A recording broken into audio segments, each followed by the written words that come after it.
this is Gabby V, and welcome to the Clever Hybrids podcast. Every season, we interview 12 bilingual professionals from around the world to hear their tips and to help you thrive in this multi-dimensional world. Let's jump right into the episode. Hello, Carmen. It's so nice to finally see you, and this is going to be great. As we can see from your background, you are a very prolific author, so I can't wait to hear some of your stories. Thanks, Gabby. I'm very pleased to be in your program. Thank you.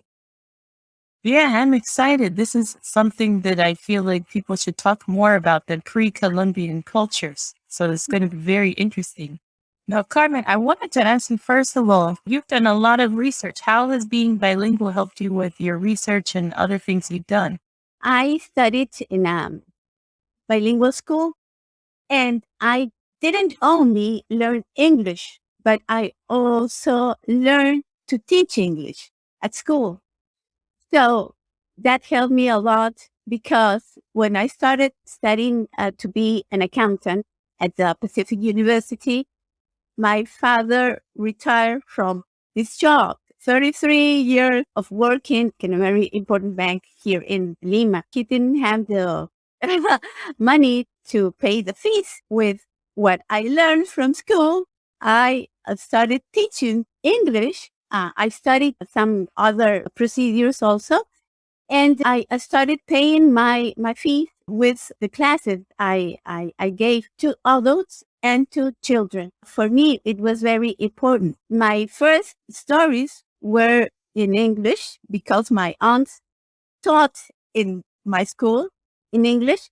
And my father told me stories. He created his own stories about unknown planets.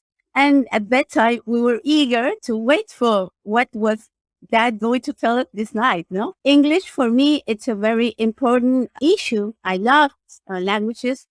I love English.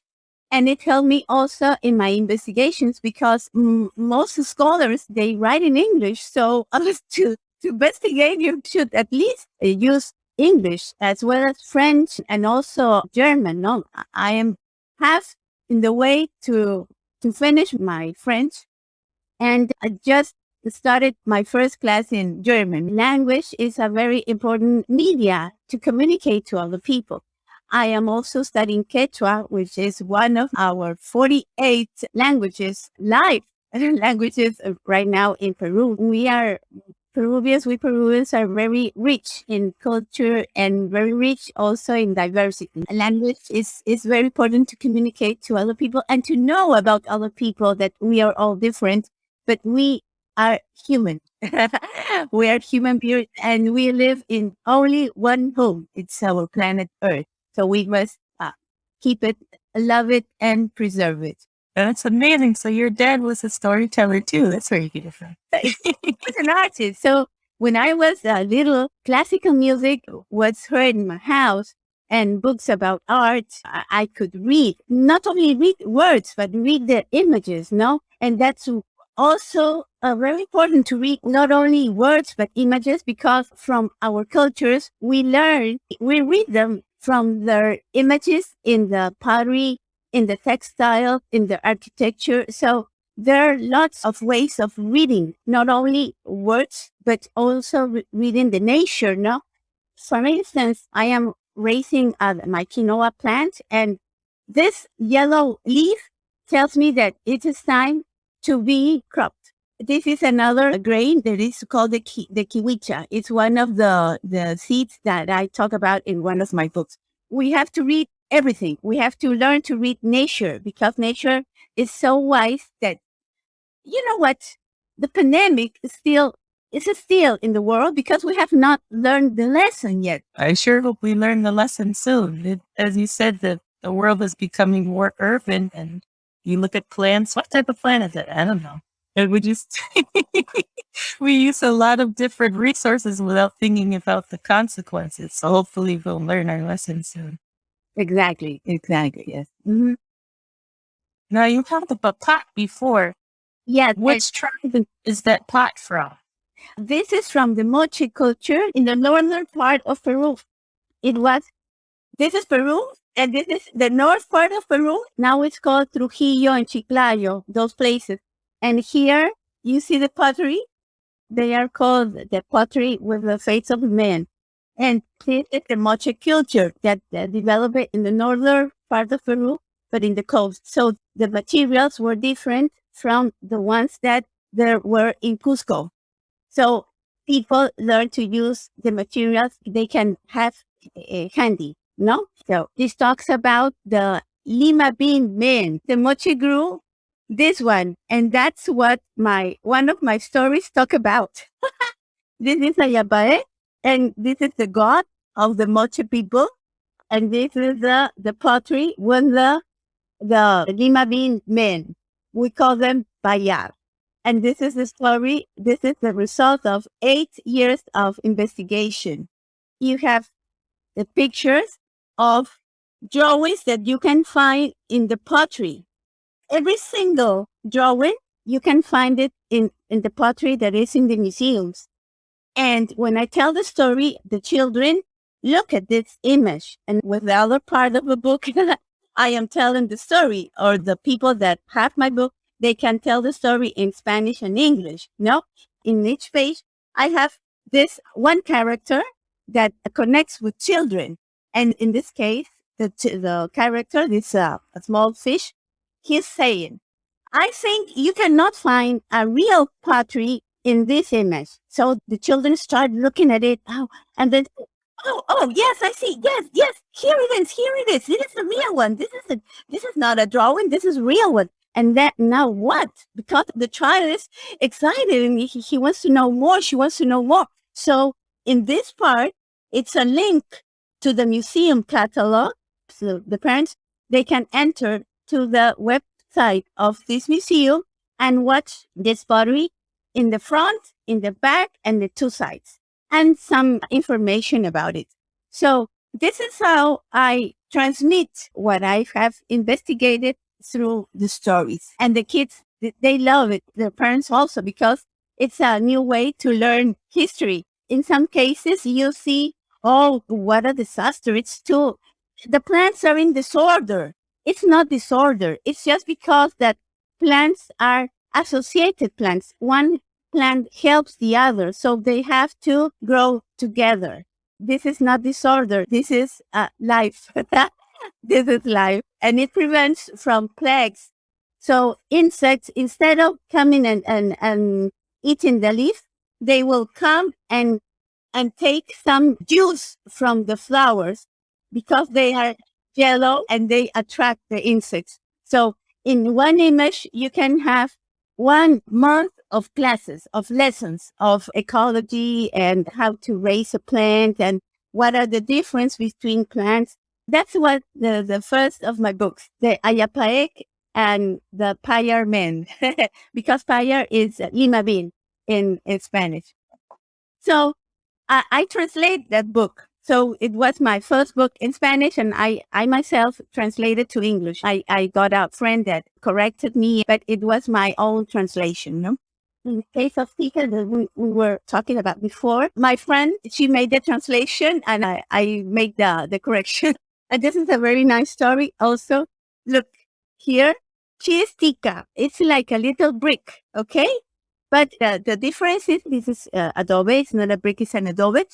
It doesn't have to go into an oven to be cooked. You put it on the sun and then it works. It just works. In one of our 5 types of Quechua, Tika is adobe. She tells a story about the pyramids, how her family helped to build this pyramid and is now an icon of the Lima culture.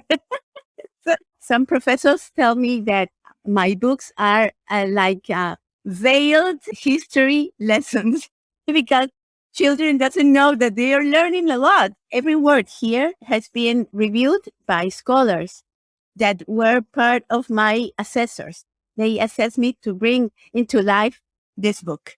So I thank a lot to all the scholars that along 20 years or so, they have helped me to produce my stories. And some of them are already converted to books, no? And every year I create one more book, one more story. I don't like much when people ask me, for what ages is your book meant to be? I tell them that we people love to listen to stories. Why only children are allowed to listen to stories? Because we, the adults, we need to listen to stories also, nice stories, and to look at the beautiful pictures. The illustrators have definitely done a wonderful job. It's beautiful pictures. Yes, yes. And the graphic concept designer, it's also very important how to present the words, the text, and the images that work together. My mission in this world is to tell the stories. To do that, I have to investigate, to go to museums, to go to archaeological sites, to talk to different scholars, also artists, also architects, also engineers, because the techniques of the past survive until today. Lots of people of other parts of the world, they come to Peru to know about those techniques. So those techniques should be told to the people to know. So things that the ancient people, they used to have those things in their, how do you say? And we say in Spanish ADN, but it's the DNA, right? Perhaps they didn't know about development or sustainable because that was part of their living. They used only what they needed to, and they used all the nature to help to have a nice living. That's what we have to learn. We have to be grateful to Mother Nature, which nurtures us in many ways. Yeah, it's been interesting to see a new emphasis on indigenous cultures in the past few years. It's interesting to see how we're having to relearn things to try and save the planet. It's amazing. Exactly, exactly. First, you have to put apart some things you learned when you were little and there were not enough investigation. And now things have changed.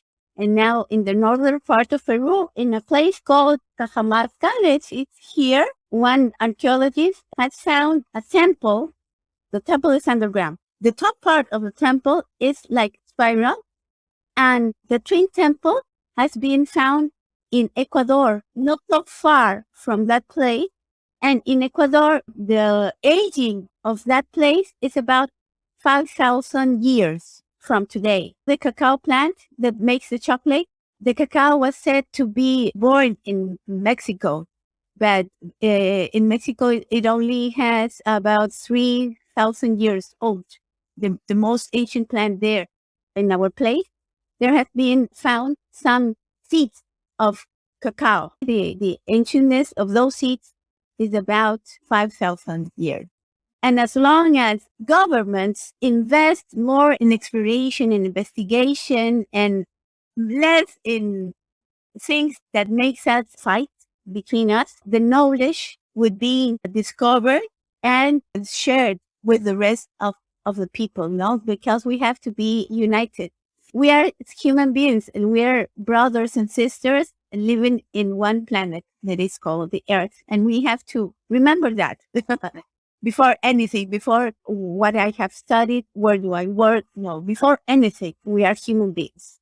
Yes, that's very important. There's a lot of different foods that are from Peru or around the area that we call superfluids because they're so healthy. Could you give us some more examples? Right, yes. We have 3 sacred grains. Kiwicha, the quinoa, and the cañiwa. The kiwicha that grew in my garden in the year 2014, it has calcium, food with calcium. If you don't have vitamin D, the calcium does not enter into your organism. This marvelous plant has about 20 amino acids. One of those amino acids fixes the calcium into your organism.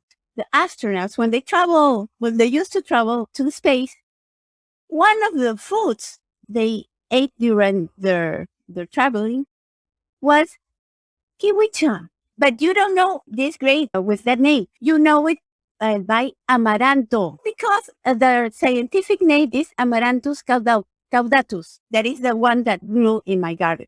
And it has also some other minerals, and it's high in protein, where people cannot get meat or milk. Both of them have protein. You can replace them with kiwicha. It's fabulous. And not only that, because the three sacred grains, they don't have gluten. Those are only little things about these marvelous grains. And the rest, they are told in my story here. Wow. That's amazing. Carmen, you have been instrumental in making these books, but you're not a trained archaeologist. How did you go from studying finance to doing this? Well, it has to be, I have to go back to about 20 years ago. I was a member of an organization. It's called Organization of Women in International Trade, and I was the president of the Social Responsibility Committee. We did lots of things, and one of the things we helped to do is to raise libraries in special places. It was very funny because when we went to the mothers of the children and we told them that we were going to raise a library, they told us, but why? We have two libraries over here. What we need is you to tell us stories. And I was an accountant. We didn't know how to tell stories. My husband and I, we decided not to have children, and we have never told stories. So when you are meant to do something, help comes. Next day, I was, what I'm going to do. We were in the garden with my husband, and we were reading the newspaper, and my husband told me, hey, here's a girl that she tells story. Perhaps she can help you. And there was email, because in that time there were no smartphones. So I entered my house and sent her a message. And she answered me and she told me, yes, I can help you because I know how to tell stories. I can teach you how. She was Peruvian. She lived in Brazil. And she told me that she was coming to Peru because she was organizing a symposium from Peru and Brazil. So, No way. yeah. And she introduced me to illustrators, to editors, to writers from Brazil. And she told me how to tell stories. She told me how to prepare my materials to tell stories. Now, these materials I don't prepare. For instance, this pelican has been made from an artisan that is a friend of mine. He works with wood and he makes this kind of thing. I buy from artisans all these things because I want to have any time to learn the techniques and to make it, because I learn the techniques, but to teach to the children, that not to have this as a way of living, right? When I tell my stories, I use materials made from different artists of different parts of Peru. Jose Maria Arguedas was one of our writers, and he changed our way of writing indigenous literature. So through his words, through his writings, through his stories, I started to look into my country with his eyes. So from having received education, an Occidental education, I started my own education about my world, the world of my ancestors. I started to go with lots of these sites, archaeological sites. I started to go to conferences, to reunions. She introduced me to lots of scholars, and scholars share with me their investigations, and they provided me to all the information to make my 60 stories. No, that is how I started investigating, and then I started going to classes of how to write, how to tell stories. No, I started to know how to do these new things. And we started our project in this museum in Arturo Jimenez Borja in March of 2005. And since that day, I have not stopped creating stories and telling them to others. Yeah, that's great. Now, you mentioned Occidental education. Western education is very different in what they focus on. They mostly focus on after the conquista of Rescate and what happened then. But in the last 50 years, especially in the last 20 years, we've been focusing more on the pre-Columbian cultures, on African cultures before the colonial people got there. How do you feel that people's attitude toward those cultures have changed? Do they feel proud now? I- It's so important what you say because we have a project in one public school. And it has lasted 3 years, but in the pandemic, it continues by the virtual way. And the children lived in front of a magical place, no, of Mateo Salado site, and they did not know the richness and the connection with the ancestors through that place. So we started with one of the teachers that knew me for 7 years before, and that's another story. And she got in touch with me whenever I told stories in that site. She came with her students, and she participated in my storytelling. And the children began to have some interest, a different interest in the place because they started to know it by my stories, by different characters and different things, and making replicas of the things found there. When the kids started the project, they looked like this, and they were like not accepting people that came from other countries, and they did not know how to express themselves, and they didn't know what talents they had inside themselves. So after 3 years of the project, the kids are like this. They love to read. They read a book and then they make poetry from this book, or they make comics from this book, or they illustrate from this book, or they, like if they were in a theater, they dramatize this book. It's changed their lives. So if the knowledge of ancient cultures can change the people, the students of one school, can you imagine telling the people how were the inhabitants of the place you live now by stories? They would be so proud of themselves. Right now, we have more than 50 nations here in Peru. They are more than the 48 languages because the 48 languages, official languages here, they have an alphabet. But they are more languages that they don't have their official alphabet yet. Is You cannot imagine. And every day, scientists discover new species. So there's lots of investigation to do. And when you don't have to teach the children how to investigate. They are curious by nature. So the only thing you have to do is give them their tools to investigate by the right way. You have to give the children what is being validated, not only by the academy, but from the camp also, because the agriculture men, the agriculture women, they know how to breed, how to raise the seeds in the way their parents did long time ago. That's why we have from quinoa, we have, I think it's like more than 1,000 varieties. We have more than 5,000 varieties of potato. We have more than 3,000 varieties of corn. They didn't have access of the technology we have today. So imagine that. What I'm trying to do is that all the things that I tell in my stories, I have experienced them before. I am not telling lies. I'll use imagination, but not fantasy. It's different. Yes, that's what I do.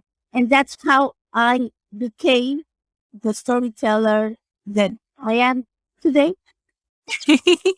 Yeah, you have 20 years of experience telling great stories. Where can people get in touch with you and also buy your books to find out more? Yeah, I have my website. It's my complete name, Carmen Pachas Pielago .pe. PE. Mm-hmm. So you can enter that. You can write to me to my Gmail, which is carmen.pachas.pielago@gmail.com. In November, I'm going to the Guadalajara Book Fair, and I think it's an open door for the rest of the world. You can find me there also. We had a wonderful time with Carmen Pachas Pielago, Carmen Storyteller. Yeah. Yeah, I am so glad to have met you before, and I really enjoy this conversation. Thank you very much to your listeners, my love. And remember, ask yourself, why are we here? What for? It's what I'm doing the right thing to do. What are my dreams? What I am doing to make my dreams come true. When you find the answers to these questions, perhaps you will change your life as well as I did. Because 2 years ago, I quit for my job. I'm not longer working in accounting. I am now totally dedicated to the publication of my books and to storytelling in schools and cultural sites and museums, etc. You know where to find me then. No, thank you, Carmen. Hopefully we can have you again soon. I hope so. Thank you, Gabby. It's been very nice talking to you. Thank you. Still want more? First, subscribe or follow the Clever Hybrids podcast wherever you're listening to this, and you can binge listen to our 30 plus episodes. If you want help to create a podcast or content for your business, check out our website, cleverhybrids.com. And as always, welcome to the Clever Hybrids tribe. This is Gabby V signing off. See you next time.